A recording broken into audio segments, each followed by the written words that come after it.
திருக்குறள் குறள் 31. அறத்தொடு நடுவு வேண்டும் என்பான், இரத்தொடு இல்வாழ்வான் என்பான். ஒரு அரசு அலுவலகம். அங்கே புதிய அதிகாரி பிரசாத். இளம் வயது, நேர்மை அதிகம். ஆனால் சூழல் அழுக்காறு நிறைந்தது. அலுவலகத்தில் ஒரு பழக்கம், சின்ன உதவி சின்ன கவர். ஒரு நாள் ஒரு முதியவர் கண்ணீர் மல்க வந்தார். மகனே, என் ஓய்வூதியம் 3 மாதமாக வரவில்லை.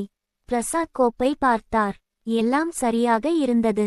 ஆனால் அருகில் இருந்த ஊழியர் மெதுவாக சொன்னார், சார், சின்னதாக எடுத்துக்கொள்ளுங்க, பணி சீக்கிரம் முடியும். பிரசாத் மனதில் போராட்டம். ஒரு பக்கம் சூழல், மற்றொரு பக்கம் அறம். அவர் முதியவரை பார்த்தார். அவரின் நடுங்கும் கையை பார்த்தார். அந்த கையை பணம் கொடுக்கச் சொல்ல முடியுமா? அவர் கவரை தள்ளினார். இந்த அலுவலகத்தில் கவர் தேவையில்லை. சில நாட்கள் அவரை சக ஊழியர்கள் ஒதுக்கினர். அவரை விமர்சித்தனர். ஆனால் ஒரு மாதத்தில் மாவட்ட ஆட்சியர் ஆய்வு.